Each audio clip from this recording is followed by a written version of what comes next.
Hello, everyone. Welcome to the Young Southeast Asian Leaders Initiative Town Hall. My name is Anita Wu, your moderator this afternoon. Today, we have the crème de la crème of ASEAN youth right here, gathered in Kuala Lumpur, Malaysia, in University Malaya's Tunku Chancellor Hall. Having produced two Malaysian prime ministers, this venue is no stranger to young leaders such as yourselves. We are here because as youth under the age of 35, we currently represent 60% of the ASEAN population. And being the single largest demographic in ASEAN, we not only have an impact on our respective nations, but also across the region. From a global perspective, although ASEAN covers just 3% of land area, ASEAN is as a single identity would rank as the 7th largest economy in the world. However, each nation within ASEAN is in a different place in our journeys towards development. Each journey unique. Deep poverty persists in the region, but one of the leaders tackling this issue is Indonesia's Dr. Sri Mulyani Indrawati, who is currently Managing Director of World Bank Group. Similarly, although the record on upholding human rights and democratic governance within the region still leaves much to be desired, Daw Aung San Suu Kyi's heroic struggle and triumph proves that mountains can be moved with determination and tenacity. ASEAN young entrepreneurs don't have to look far to know that success is within their reach, as AirAsia's Tan Sri Tony Fernandes carved his success from within this very region.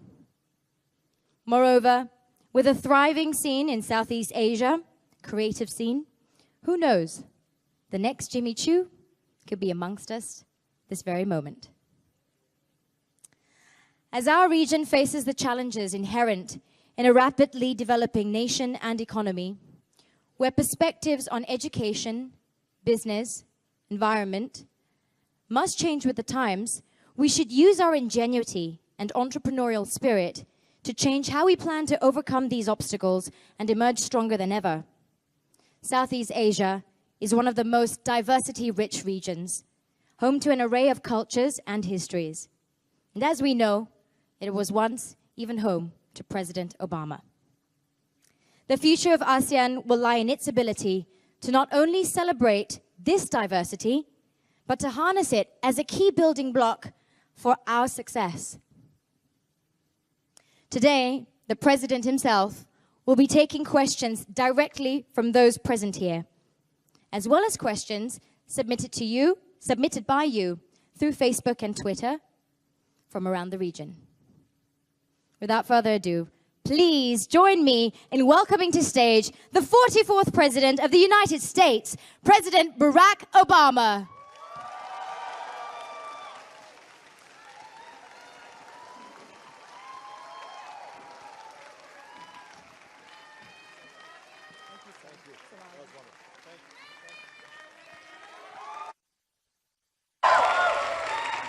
Hello, everybody.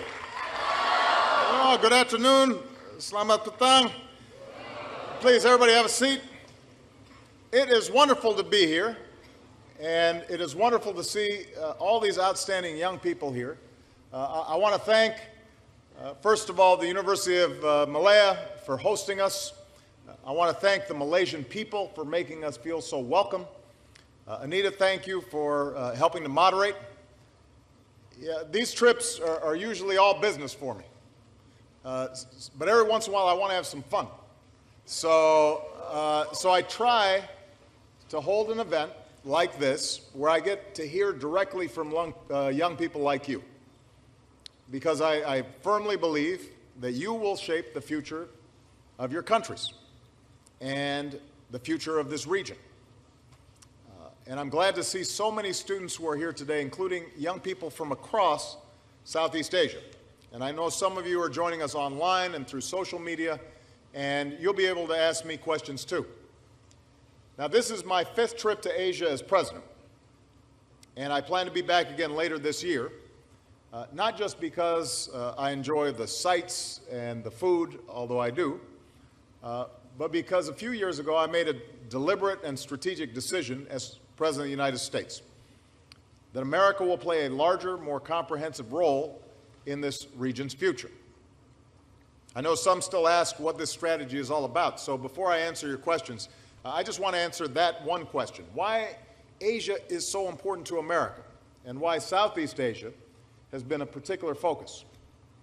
And finally, why I believe that young people like you have to be the ones who lead us forward. Now, many of you know this part of the world has special meaning for me. I was born in Hawaii, right in the middle of the Pacific. I lived in Indonesia as a boy.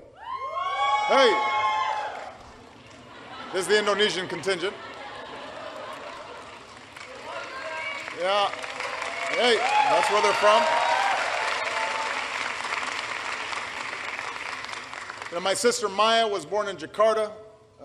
She's married to a man whose parents were born here. My brother-in-law's father in Sandakan, and his mom in Kudat.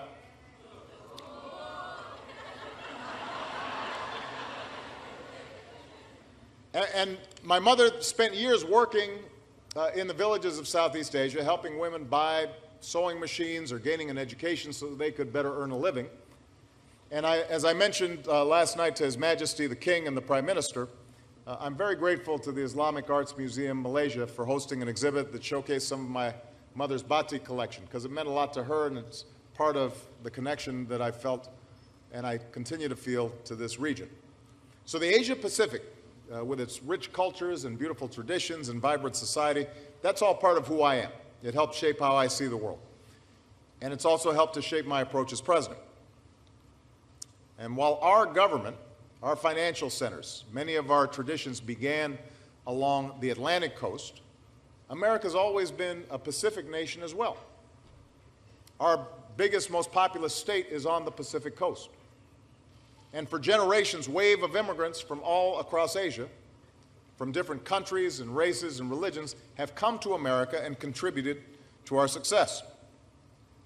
From our earliest years, when our first president, George Washington, sent a trade mission to China, through last year when the aircraft carrier that bears his name, the George Washington, helped with typhoon relief in the Philippines, America's always had a history with Asia, and we've got a future with Asia. This is the world's fastest growing region. Over the next 5 years, nearly half of all economic growth outside the United States is projected to come from right here in Asia. That means this region is vital to creating jobs and opportunity, not only for yourselves, but also for the American people. And any serious leader in America recognizes that fact.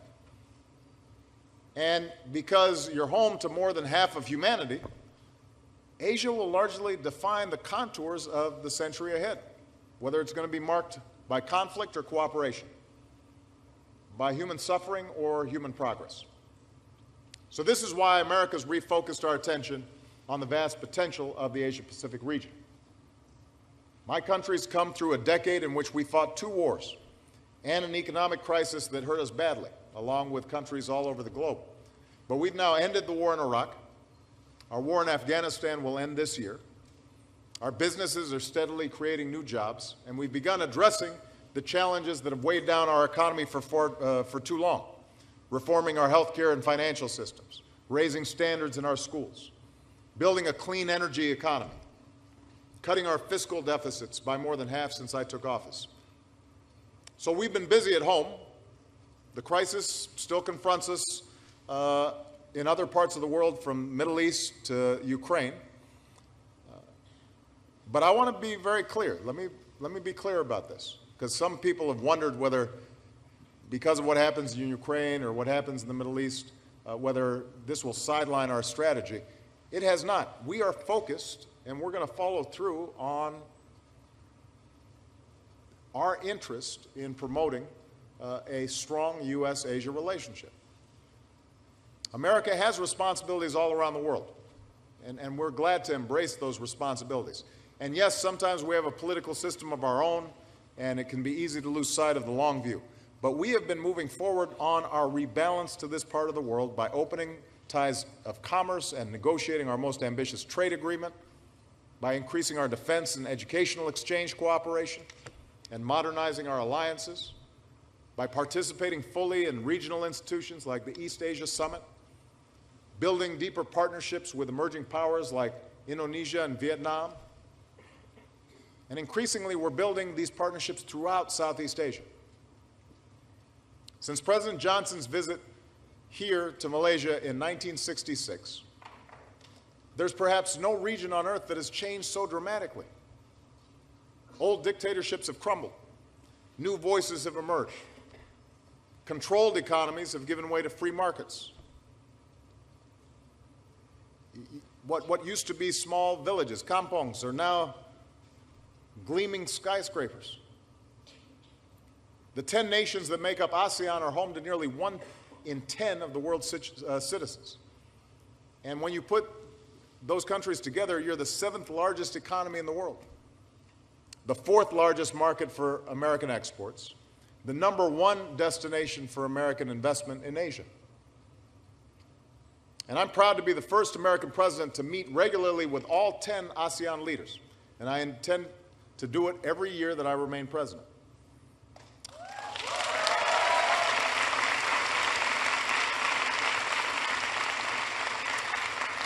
By the way, I want to congratulate Malaysia on its turn to assume the chairmanship of ASEAN next year.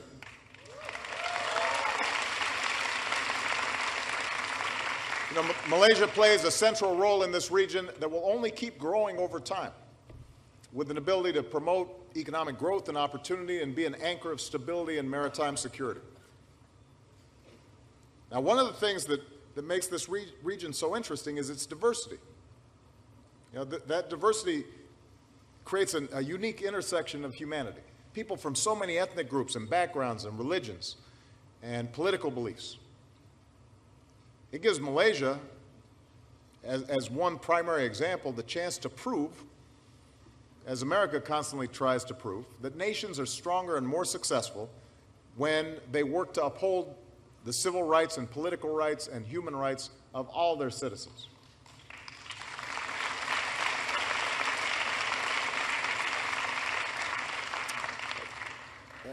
That's why over the past few years, Prime Minister Najib and I have worked to broaden and deepen the relationship between our two countries. In the same spirit of Bekerja Sama, that I think so many of you embody. The United States remains the #1 investor in Malaysia. We're partnering to promote security in shipping lanes. We're making progress on the Trans-Pacific Partnership to boost trade that supports good jobs and prosperity in both our countries. Today, I'm very pleased that we've forged a comprehensive partnership that lays the foundation for even closer cooperation for years to come. But our strategy is more than just security alliances or trade agreements. It's also about building genuine relationships between the peoples of Asia and the peoples of the United States, especially young people. We want you to be getting to know the young people of the United States and partnering well into the future in science and technology and entrepreneurship and education. One program that we're proud of here in Malaysia is the Fulbright English Teaching Assistance Program. Great. There we go. Over the past 2 years, nearly 200 Americans have come here, and they haven't just taught English, they've made lifelong friendships with their students and their communities. Now, one of these Americans, I'm told, was a young woman named Kelsey from a city in Boston, the city of Boston. Last year, after the Boston Marathon was attacked, she taught her students all about her hometown, its history and its culture. She taught them a phrase that's popular in Boston, wicked awesome. So that was part of the English curriculum. And so her students began to feel like a place that this place, Boston, that was a world away, was actually something they understood and they connected to and they cared about. So they responded by writing get well cards and sending them to hospitals where many of the victims were being treated. Partnerships like those remind us that the relationship between nations is not just defined by governments, but it's defined by people. especially the young people who will determine the future long after those of us who are currently in positions of power leave the stage. And that's especially true in Southeast Asia because almost 2/3 of the population in this region is under 35 years old. This is a young part of the world. And I've seen the hope and the energy and optimism of your generation wherever I travel, from Rangoon to Jakarta to here in KL. I've seen the desire for conflict resolution through diplomacy and not war. I've seen the desire for prosperity through entrepreneurship, not corruption or cronyism.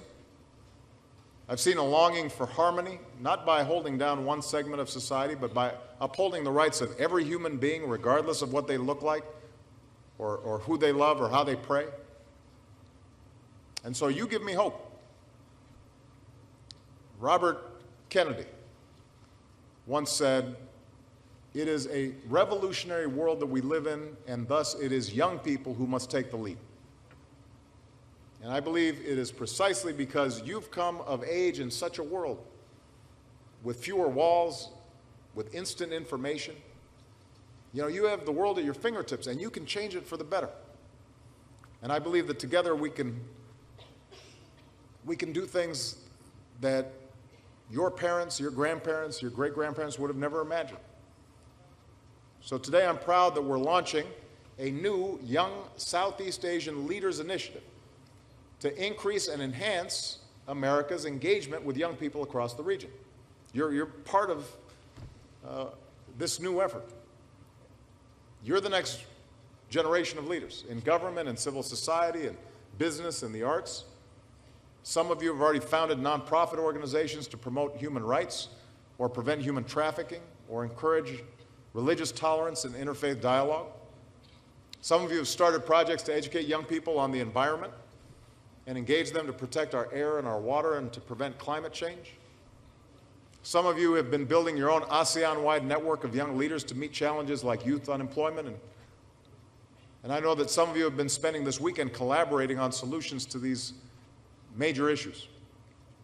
And over the next few months, across Southeast Asia, we're going to find ways to listen to young people about your ideas and the partnerships we can then build together to empower your efforts, develop new exchanges, connect young leaders across Southeast Asia with young Americans. So that's part of what we're starting here today. And before I take your questions, let me just close by sharing with you the future that I want to work for in this region, about where we want America's rebalance in the Asia-Pacific to lead, the work that we can do together. I believe that together we can make the Asia-Pacific more secure.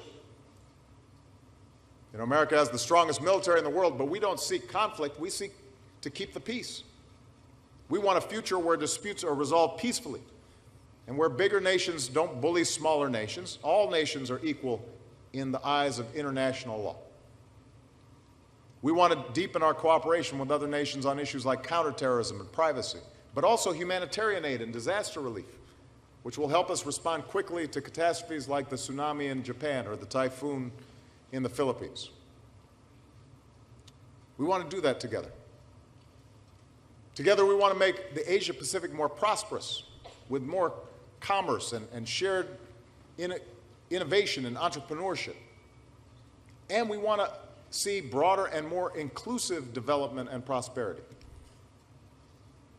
Through agreements like the TPP, we want to make sure nations in the Asia-Pacific can trade under rules that ensure fair access to markets and support jobs and economic growth for everybody, and set high standards for the protection of workers and the environment.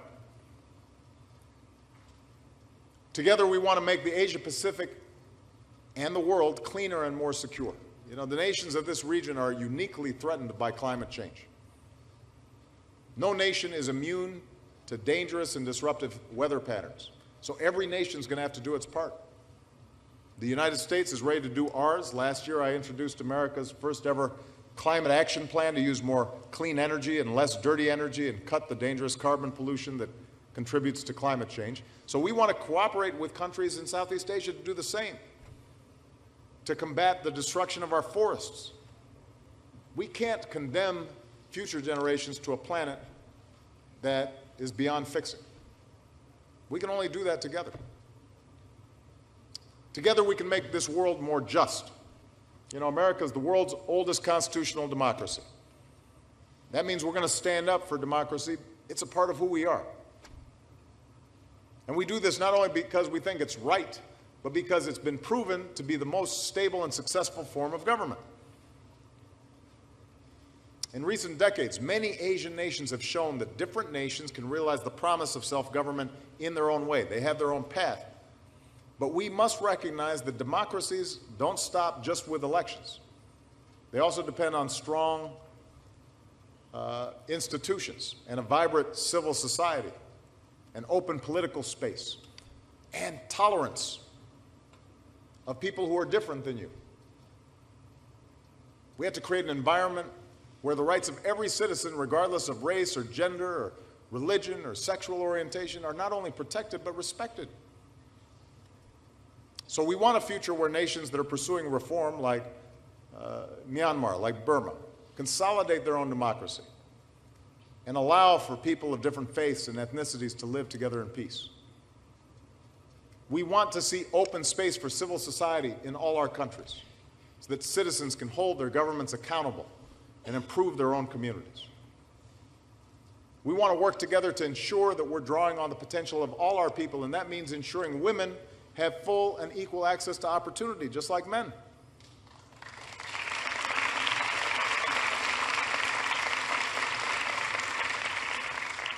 And to make sure we can sustain all these efforts, we want a future where we're building an architecture of institutions and relationships.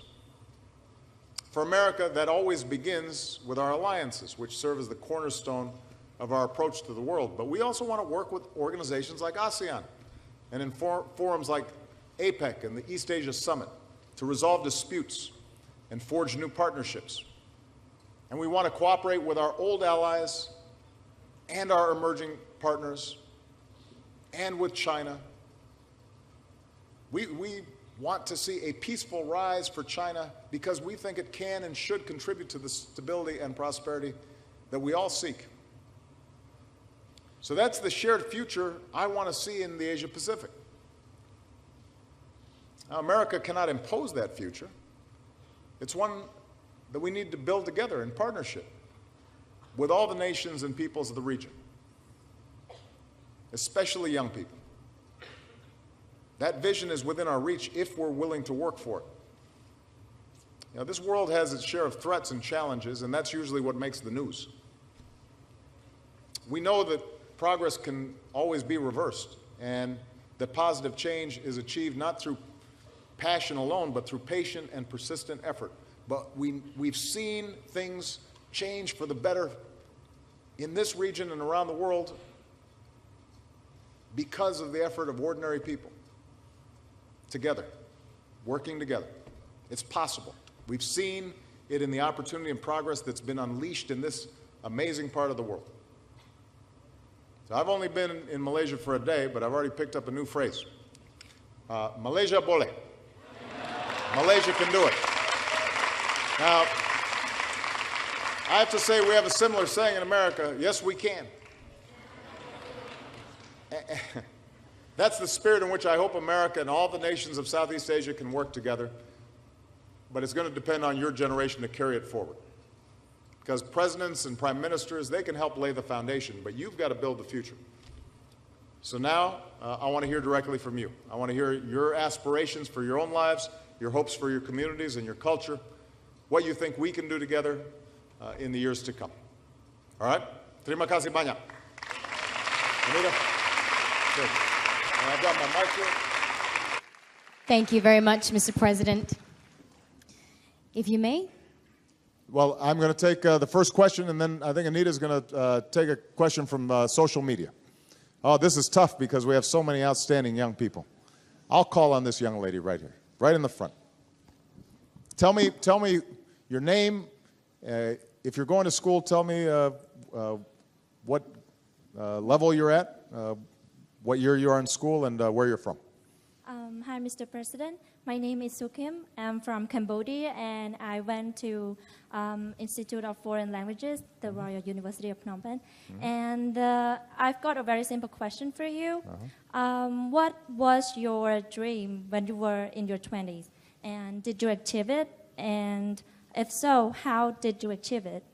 Well, it's a short question, but it's not a simple one. You know, when I was in high school, so for those of you who don't, are studying under different systems, when I was 15, 16, 17, before I went to the university, I wasn't always the best student. Sometimes I was enjoying life too much. Don't clap. There you are. There. This guy's the same way. No.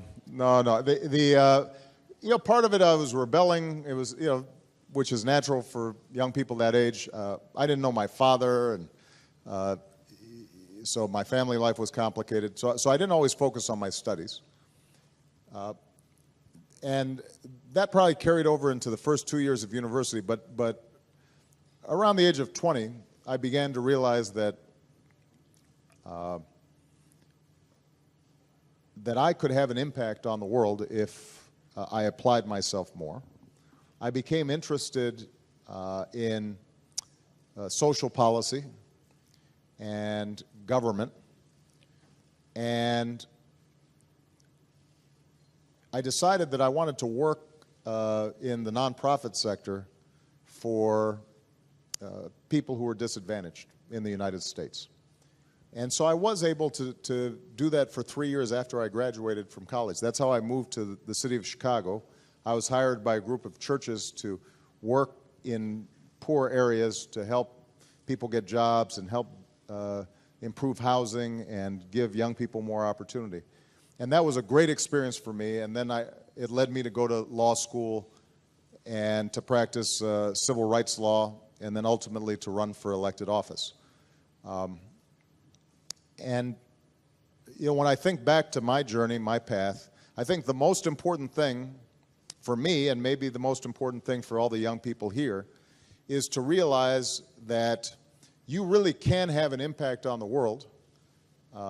You can achieve your dreams, but in order to do so, you have to focus not so much on a title or how much money you're going to make.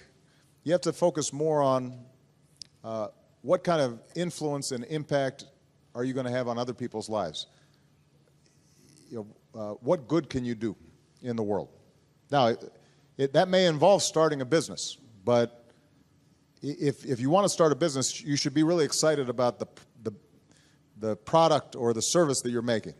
It shouldn't just be how much money I can make, because the business people that I meet who do amazing things, like Bill Gates, who started Microsoft, or they're usually people who are really interested in what they do, and they really think that it can make a difference in people's lives. If you want to go into government, you shouldn't just want to be a particular government official. You should want to go into government because you think it can help educate some children, or it can help provide jobs for people who need work.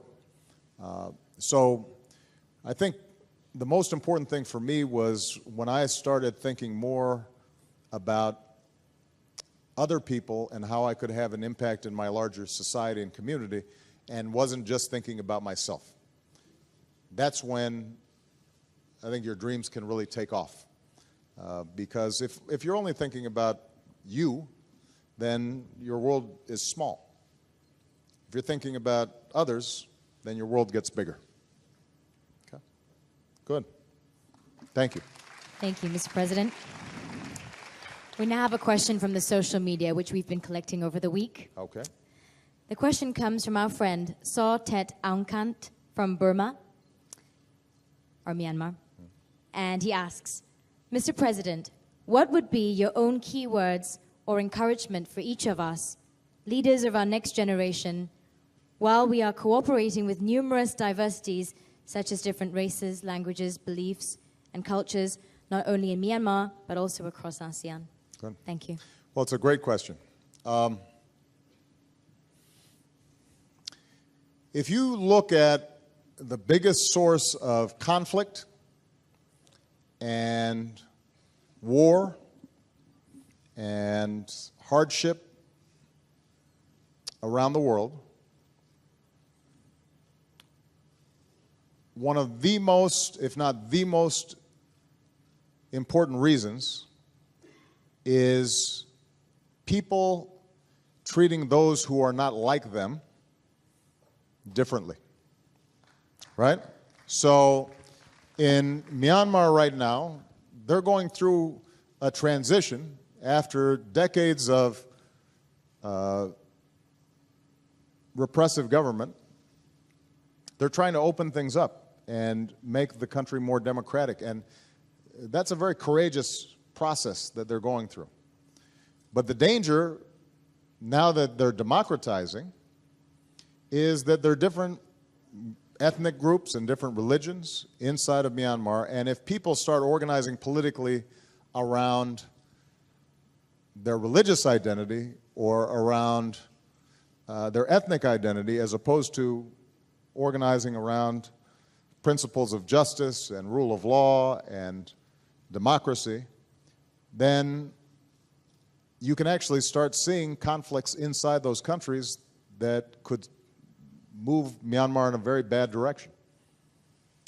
In particular, you've got a Muslim minority inside of Myanmar right now that the broader population has historically looked down upon and whose rights are not fully being protected. Now, that's not unique to Myanmar, right? Here in Malaysia, this is a majority Muslim country. So then there are times where those who are non-Muslims find themselves perhaps being disadvantaged or experiencing hostility. In the United States, obviously, historically, the biggest conflicts arose around race. And we had to fight a civil war, and we had to have a civil rights movement over the course of generations until I could stand before you as a president of African descent.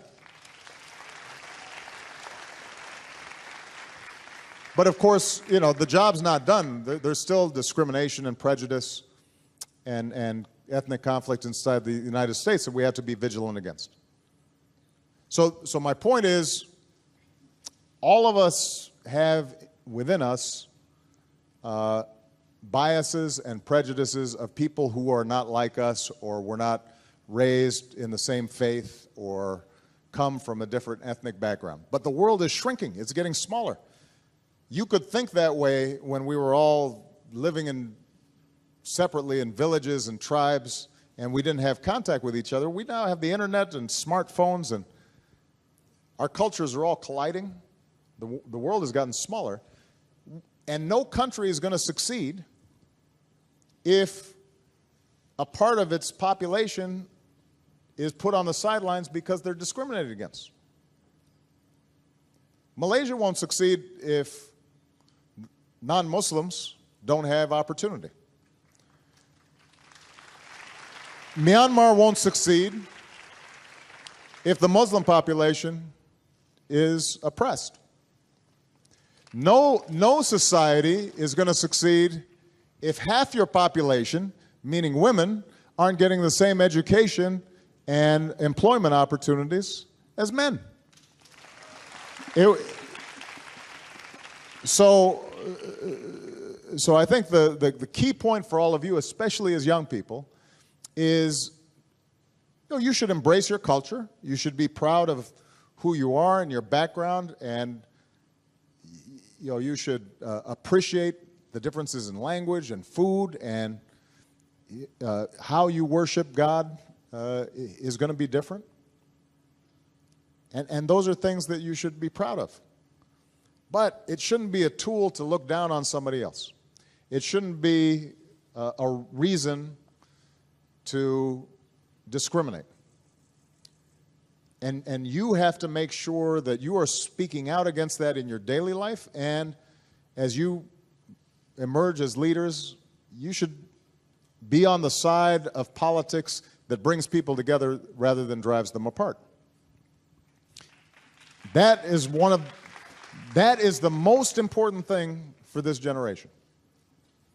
And part of the way to do that is to be able to stand in other people's shoes and see through their eyes. Almost every religion has within it the basic principle that I, as a Christian, understand from the teachings of Jesus. Do unto others as you would have them do unto you. Treat people the way you want to be treated. And if you're not doing that, and if society is not respecting that basic principle, then we're going backwards instead of going forward. And this is true all around the world. And sometimes it's among groups that those of us on the outside, they look exactly the same. In Northern Ireland, there has been a raging conflict, although they have finally come to arrive at peace, because half, or a portion of the population is Catholic, a portion is Protestant. Now, from the outside, you look, why are they arguing? They're both Irish, they speak the same language. It seems as if they'd have nothing to argue about. But that's been a part of Ireland that has been held back and is poorer and less developed than the part of Ireland that didn't have that conflict. In Africa, you go to countries, my father's country of Kenya, where oftentimes you've seen tribal conflicts. From the outside, you'd think, what are they arguing about? This is a country that has huge potential. They should be growing, but instead they spend all their time arguing and organizing politically only around tribe and around ethnicity.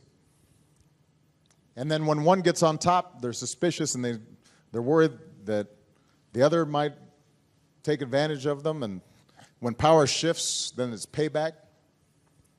And we see that in society after society. The most important thing young people can do is break out of that mindset. You know, when I was in Korea, I had a chance to, or in Tokyo rather, I had a chance to see an exhibit with an astronaut, a Japanese astronaut who was at the International Space Station, and it was looking at the entire globe, and they're tracking now changing weather patterns, in part because it gives us the ability to respond to disasters quicker.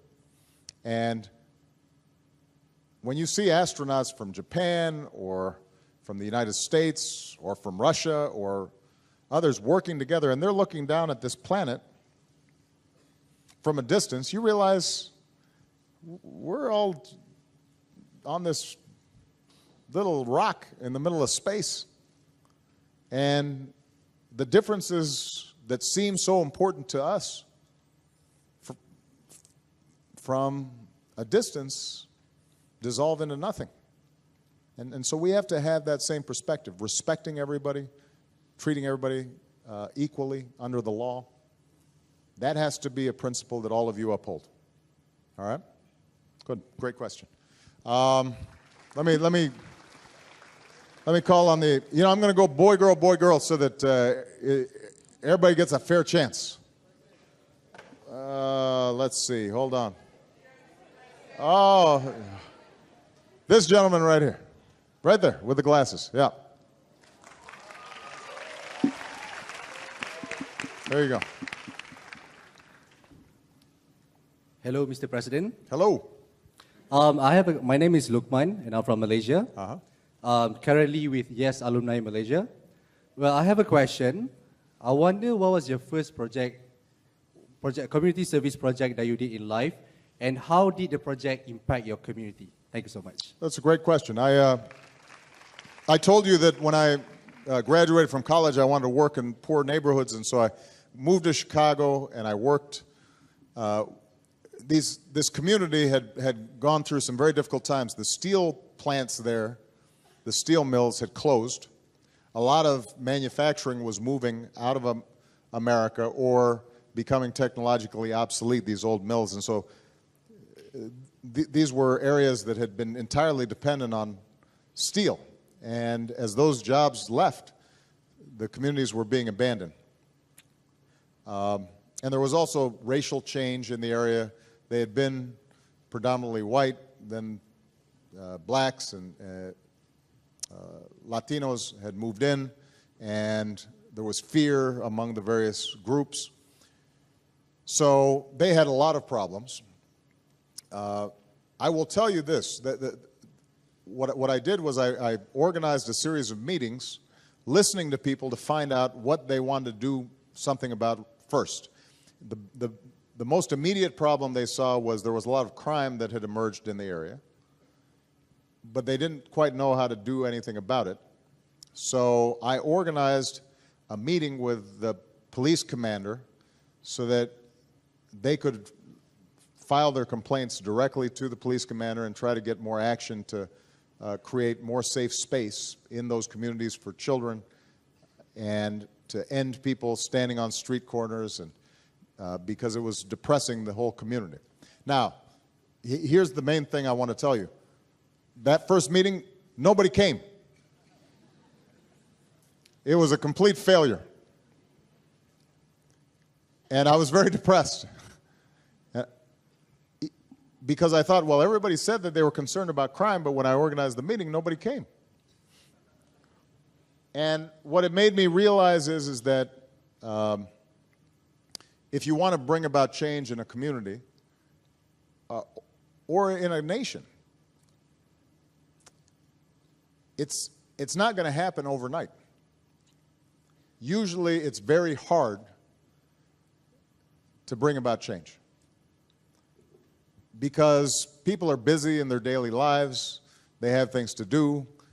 Some of the things I realized was I hadn't organized the meeting at the right time. It was right around dinner time, and if people were working, they were coming home and picking up their kids, and they couldn't get to the meeting fast enough. And right, so first of all, you've got to try to get people involved, and a lot of people are busy in their own lives, or they don't think it's going to make a difference, or they're scared if they're speaking out against authority. And many of the problems that we're facing, like trying to create jobs or better opportunity, or dealing with poverty, or dealing with the environment, these are problems that have been going on for decades. And so to think that somehow you're going to change it in a day or a week, and then if it doesn't happen, you just give up, well, then you definitely won't succeed. So the most important thing that I learned as a young person trying to bring about change is you have to be persistent. And you have to get more people involved, and you have to form relationships with different groups and different organizations, and you have to listen to people about what they're feeling and what they're concerned about and build trust. And then you have to try to find a small part of the problem and get success on that first, so that maybe from there you can start something else and make it bigger and make it bigger until over time you are really making a difference in your community and in that problem. But you can't be impatient. And the great thing about young people is they're impatient. The biggest problem with young people is they're impatient. Right? It's a strength because it's what makes you want to change things, but sometimes you can be disappointed if change doesn't happen right away, and then you just give up. And you just have to stay with it and learn from your failures as well as your successes. Okay. Anita? Mr. President, thank you very much. We have a question from our friend in Singapore. His name is Stanley Ong. He asks, what is the legacy you wish to leave behind? Well, you know, I've still got 2.5 years left as president, so I hope he's not rushing me. But what is true is that, you know, as President of the United States, you have so many issues coming at you every day. But sometimes I try to step back and think about 20 years from now, when I look back, what will I be most proud of, or what do I think will be most important in the work that I've done. Now, my most important legacy is Malaya and Sasha, who are turning out to be wonderful young people. So your children, if you're a parent, the most important legacy you have is great children, and I have those who are happy and healthy, and I think they're going to do great things. Another important legacy is being a good husband. So I've tried to do that. That's important. Because if you don't do those things well, then everything else you're going to have some problems with. But I think as president, what I've tried to do in the United States is really focus on how do you create opportunity for all people. And when I first came into office, we were in a huge financial crisis that had hit the entire world, and it was the worst crisis that the United States had had since the 1930s. So the first thing I had to do was just make sure that we stopped the crisis and start allowing the economy to recover, and we've now created more than 9 million jobs, and the economy is beginning to improve for a lot of people. But what you've also seen is a trend in the United States, but also around the world, in which even when the economy grows, it tends to benefit a lot of people at the very top, but the vast majority of people, they don't benefit as much. And you're starting to see bigger and bigger gaps in inequality and in wealth and in opportunity. And that's true not just in the United States, it's true in Europe. It's long been true in parts of Asia. It's been true in Latin America. And I believe that economies work best when growth and development is broad-based, when it's shared. When ordinary people, if they work hard and they take responsibility, they can succeed. Not everybody's going to be rich, but everybody should be able to live a good life. Not everybody's going to be a billionaire, but everybody should be able to have a nice home and educate their children and feel some sense of security. So that's not something that I can do by myself as President of the United States, but everything that I do, whether it's providing more help for people to go to college or giving early childhood education to young children, because we know that the younger children get some additional initial schooling, especially poor children, the better off they'll do in school for all the years to come, to the work that we're trying to do in providing health care for all Americans so that they don't experience a crisis when somebody in their family gets sick. All of those efforts are with the objective of making sure that ordinary people, if they work hard and they act responsibly, they can succeed. And internationally, my main goal has been to work with other partners to promote a system of rules so that conflicts can be resolved peacefully, so that nations observe basic rules of behavior, so that whether you're a big country or a small country, you know that there are certain principles that are observed, that might doesn't just make right, but that there's a set of ideals and that there's justice. both inside countries and between countries. Now, that means trying to end the proliferation of nuclear weapons, which are a threat to humanity. And we've made progress in that front, me negotiating the reduction of our nuclear stockpiles with the Russians and trying to resolve through diplomacy the problem that Iran has been trying to pursue nuclear weapons, and working with countries like Malaysia to prevent the proliferation of nuclear weapons. That means working to get chemical weapons out of Syria. It means trying to promote a just peace between the Israelis and the Palestinians. It means opening up to Burma. And I was the first president to visit there and seeing if we could take advantage of the opportunity with Aung San Suu Kyi's release to create a country that was a responsible part of the world order. Now, sometimes our efforts have been successful. Sometimes, just as I told this young man here, my efforts initially haven't been as successful, and I've had to keep on trying. And I am confident that when I'm done as president, there's still going to be parts of the world that are having war, that are having conflict, that are oppressing their own people. So I'm not going to solve all these problems. I've got to leave some work for all of you.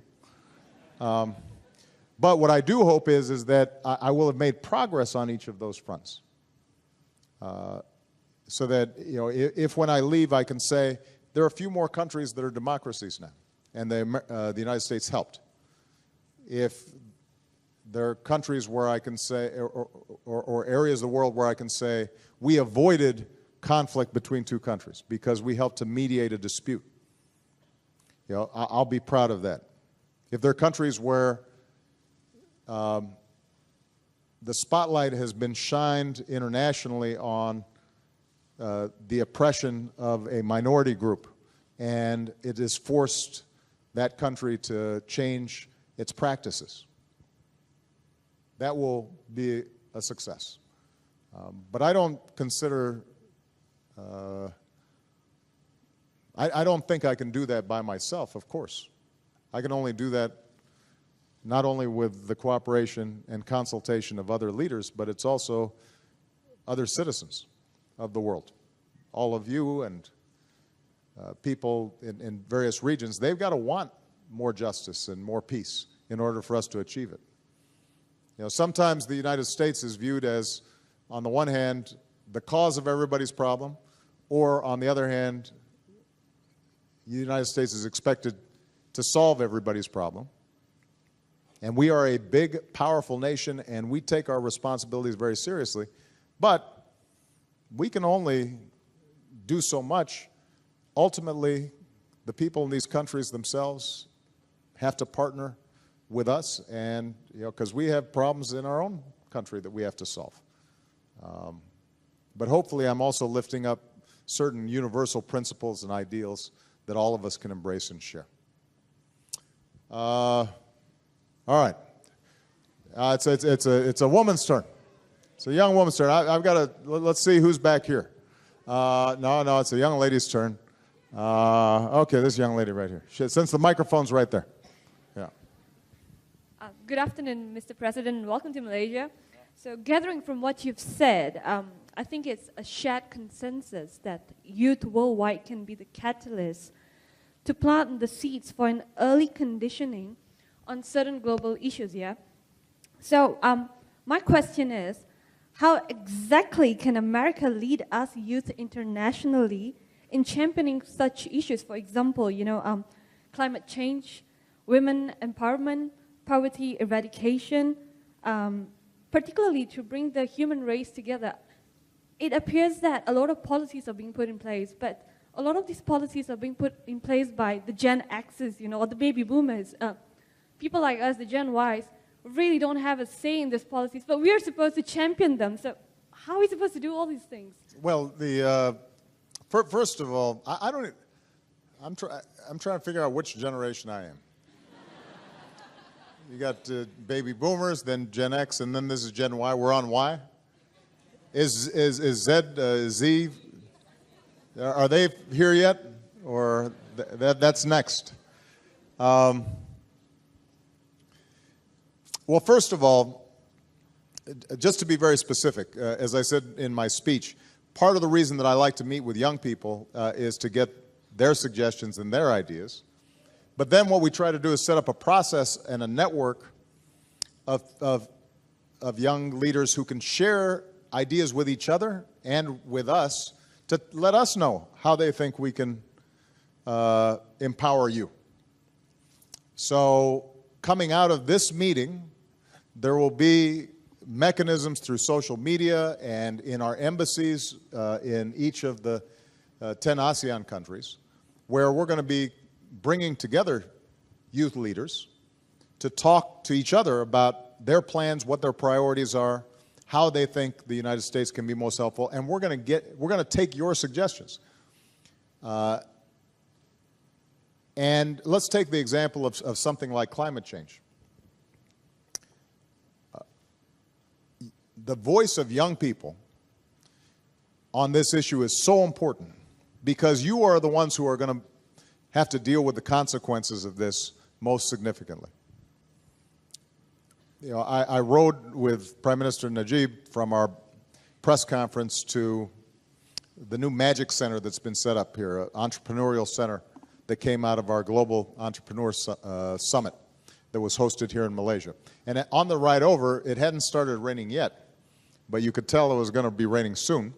And he said that here in Malaysia, you've already seen a change in weather patterns. It used to be that the dry season, the rainy season was very clear. Now, it all just kind of is blurring together. Now, not all of that can be directly attributed precisely to climate change, but when you look at what's been happening all across the country, or all around the world, there's no doubt that weather patterns are changing. It is getting warmer. That is going to have impacts in terms of more flooding, more drought, displacement, could affect food supplies, could affect the incidence of diseases. Coastal communities could be severely affected. And what happens when humans are placed under stress is the likelihood of conflict increases. There's a theory that one of the things that happened in Syria to trigger the protests that resulted in the terrible, violent efforts to suppress them by President Assad was repeated drought in Syria that drove people off their lands. So they could no longer afford to make the traditional living that they had made. Now, whether that's true or not, we don't know precisely, but what we do know is that you see in communities that are under severe weather pressure, drought, famine, food prices increasing, they're more likely to be in conflict. And you're going to have to deal with this unless we do something about it. So the question is, well, what can we do? Every country should be coming up with a climate action plan to try to reduce its carbon emissions. In Southeast Asia, one of the most important issues is deforestation. In Indonesia, in Malaysia, what you've seen is huge portions of tropical forests that actually use carbon and so reduce the effects of climate change, reduce carbon being released into the atmosphere and warming the planet. They're just being shredded because of primarily the palm oil industry.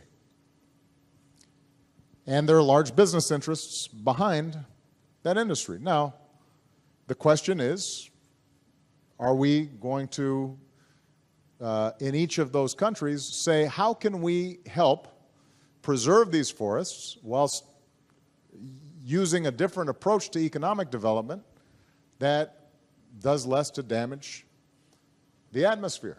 And that means engaging then with the various stakeholders. You've got to talk to the businesses involved. You've got to talk to the government, the communities who may be getting jobs,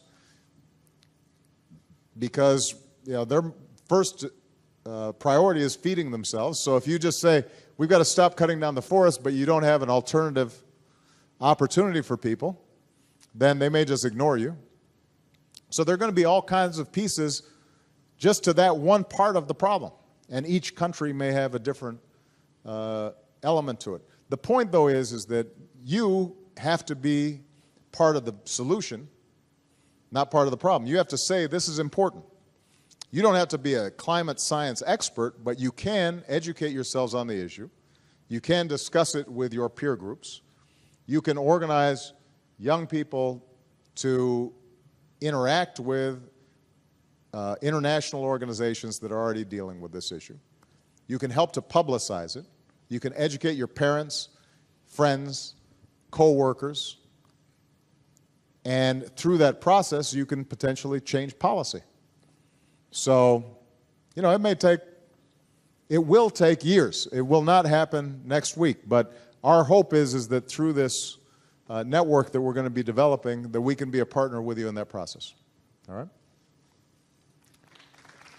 So, I just want to check how much time do we have here? Who's in charge? We've got time, Mr. Anina, President. we got how much time? A couple more questions. Couple more questions. All right, because I just want to make sure that I'm being fair here. All right, it's a guy's turn.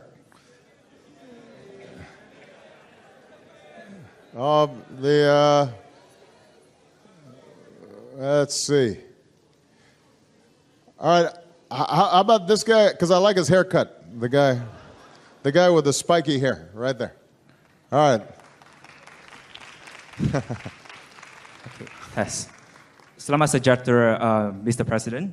My name is Chong Yap.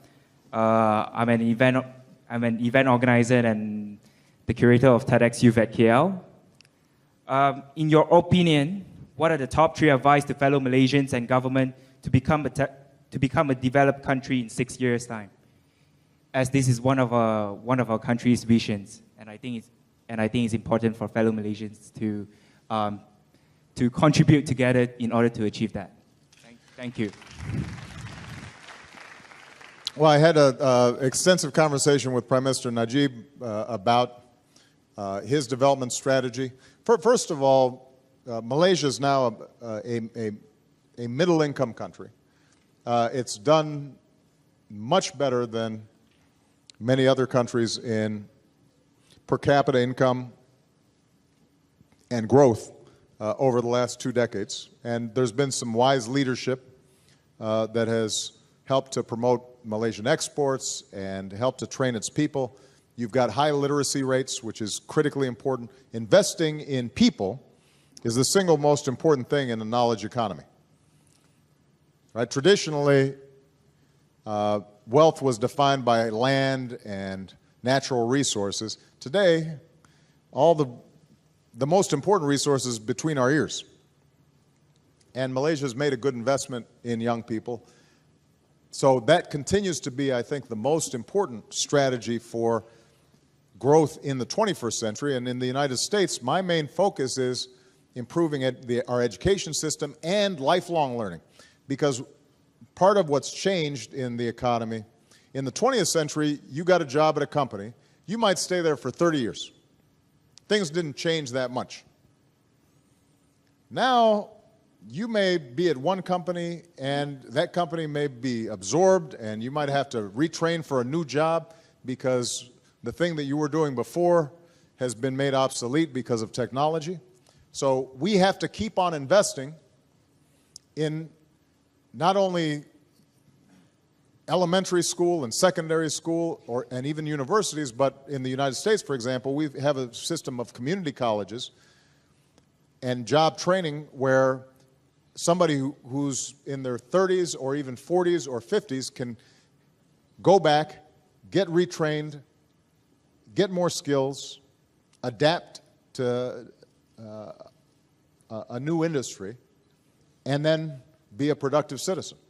That's a critical investment that needs to be made. The second thing that I know Prime Minister Najib is focused on, and this applies throughout the region, is if you want to move to the next level of development, then you have to open up an economy to innovation and entrepreneurship. The initial push for growth in Southeast Asia initially started with exporting raw materials and then shifted to manufacturing and light assembly and being part of the global supply chain. And that's all a very important ladder into development. But now, a lot of wealth is being created by new products and new ideas. And at least in the United States, for example, we don't want to just assemble the latest smartphone. We want to invent the latest smartphone. We want to invent the apps and the content for those smartphones. And then, we have an asset that whoever's manufacturing it, some of the value is still flowing to us. Well, what that requires then is changes in the economy to make it more open, to make it more entrepreneurial. Some of the old systems have to be broken down. Now, different countries in ASEAN and different countries around the world are at different stages of development. In some countries, the most important thing for development is just basic rule of law. And something that I said earlier, which is making sure that the law applies to everybody in the same way. I believe if Malaysia is going to take that next leap, then it's going to have to make sure that the economy is one where everybody has the opportunity, regardless of where they started, to succeed. And that energy has to be unleashed. And I think Prime Minister Najib understands that. And the trade agreement that we're trying to create, the TPP, part of what we're trying to do is to create higher standards for labor protection, higher standards for environmental protection, more consistent protection of intellectual property, because increasingly that's the next phase of wealth. All those things require more transparency and more accountability and more rule of law. And I think that it's entirely consistent with Malaysia moving into the next phase. Now, it's hard to change old ways of doing things. And that's true for every country. I mean, China right now, after unprecedented growth over the last 20 years, realizes it's got to change its whole strategy. It's been so export-oriented, but now they're starting to realize that if they want to continue to grow, they've got to develop consumer markets inside their own country. And what that means is that they've got to give workers more ability to spend on consumer goods, and that they have to have a social safety net so that workers aren't just saving all the time, because if they get sick, they don't have any social insurance programs and they don't have any retirement programs. And so they're starting to make these shifts, but these are hard shifts. Even in a country that's controlled by the Central Party, that's not democratic, it's still hard because certain people have gotten accustomed to and done very well with an export-driven strategy. So when you shift, there's going to be somebody who resists. And that's true in every country. It's true in the United States. We've got to change how we do things. And when you try to change, somebody somewhere is benefiting from the status quo. Malaysia is no different. But I'm confident that you can make it happen. All right, I'll take two more questions. And it's a young lady's turn. So guys, you can all put down your hands. let's see. This young lady with the yellow. Good morning. My name is Rida from Indonesia. Apa kabar? Baik-baik saja. Baik. Well, okay. I have a very short question. What does happiness mean to you? What does happiness mean to me? Wow, well, you guys, that's a big philosophical question.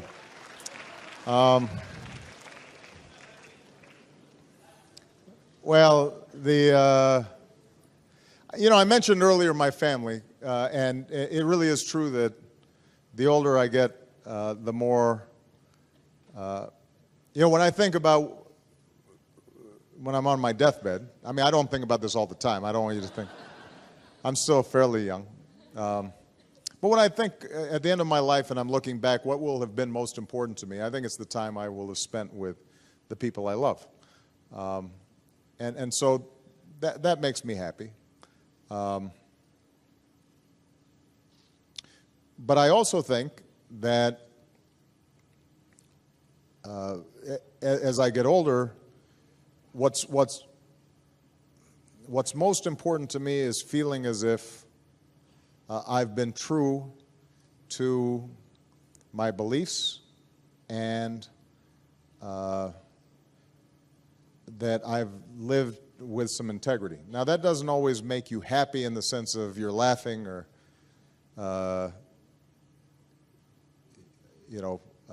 just enjoying life, because sometimes being true to your beliefs is uncomfortable. Sometimes doing things that you think is right may put you in some conflict with somebody. Sometimes people may not appreciate it, and it may be inconvenient. But I think that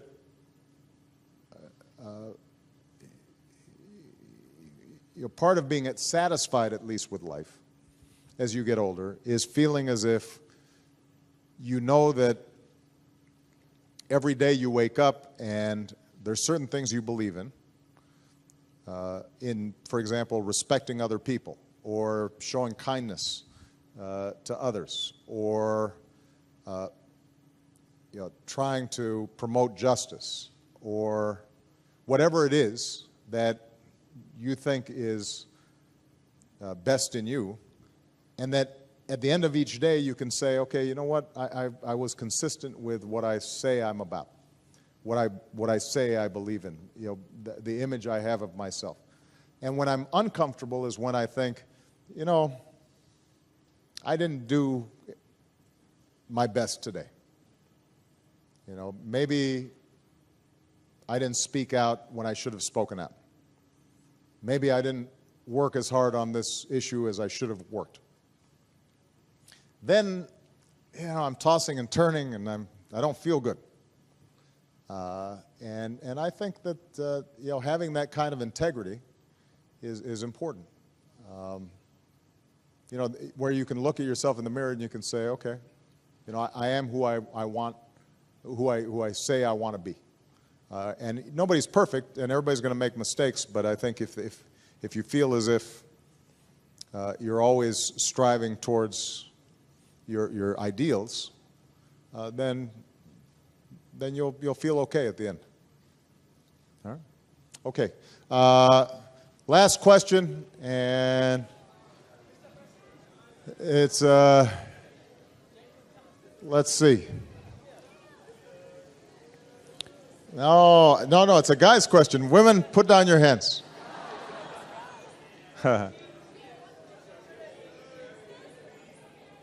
That's the, okay, I'll call on this gentleman here because there you go, with the glasses. Oh, yeah. Hello, good evening, Mr. President Obama. Well, my name is Kenny Lichiwa from Malaysia. I'm an undergrad from University of Malaya, under the Faculty of Arts and Social Sciences. So my question is, in your position right now, what values that you uphold the most, that you think is very important, that makes you what you are today? And what do you wish to bring that value to the young people of today so that they can change the world to become a better world? Thank you. Well, thank you. I'm gonna take another question after that because I've already answered this question. No, wait. Let me explain. What I think is most important is showing people respect who you disagree with, right? And so for example, there's a note over there. I don't know what those young people are putting a note about, but I think that the basic idea that if somebody's not like you, if they look differently than you, if they believe differently than you, that you are treating them as you want to be treated. If you are applying those ideas, I think you're going to be halfway there in terms of solving most of the world's problems. And a lot of that's around some of the traditional divisions that we have in our society: race, ethnicity, religion, gender. Treat people with respect, whoever they are, and expect your governments to treat everybody with respect. And if you do that, then you're going to be okay. All right. Last question, young ladies. Now, wait. Everybody put down their hands for a second. Okay, now I've heard from, I've had an Indonesian, a Malaysian, a Cambodian, Myanmar. Thailand didn't get called on. So I think, all right, Thailand's raised, Thailand where? Okay. Oh, and the Philippines. Well, see, I can't call on everybody. Thailand said they were the first ones to shout. So go ahead, this young lady right here.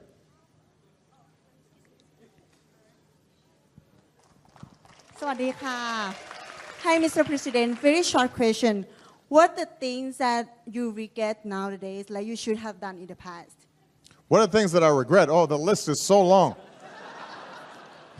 I regret calling on you. Because now I'm going to be telling everybody my business. No, I'm just joking about that. I'm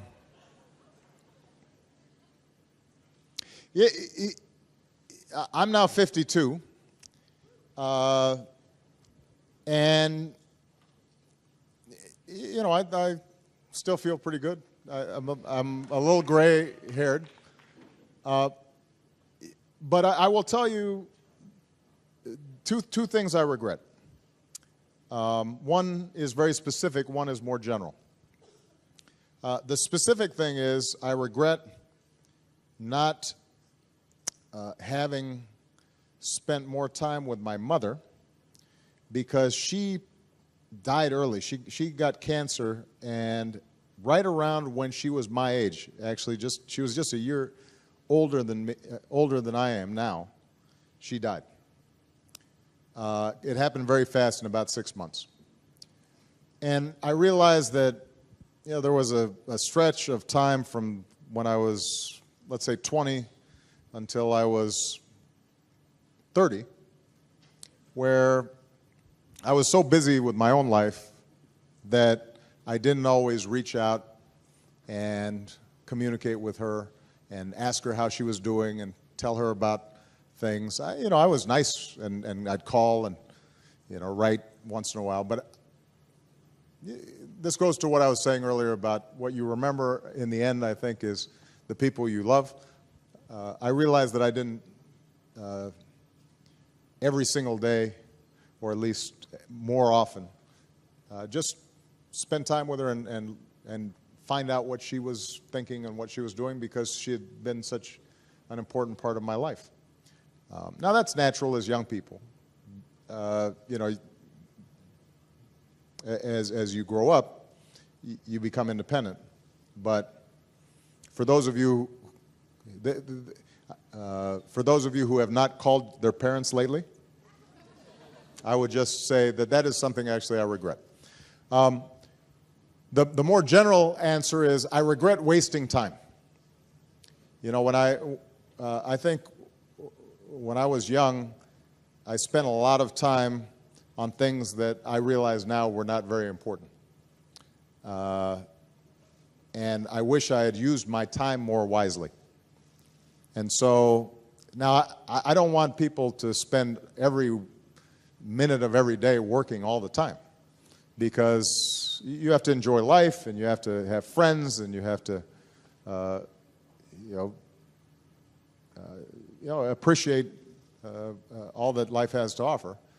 But I do think that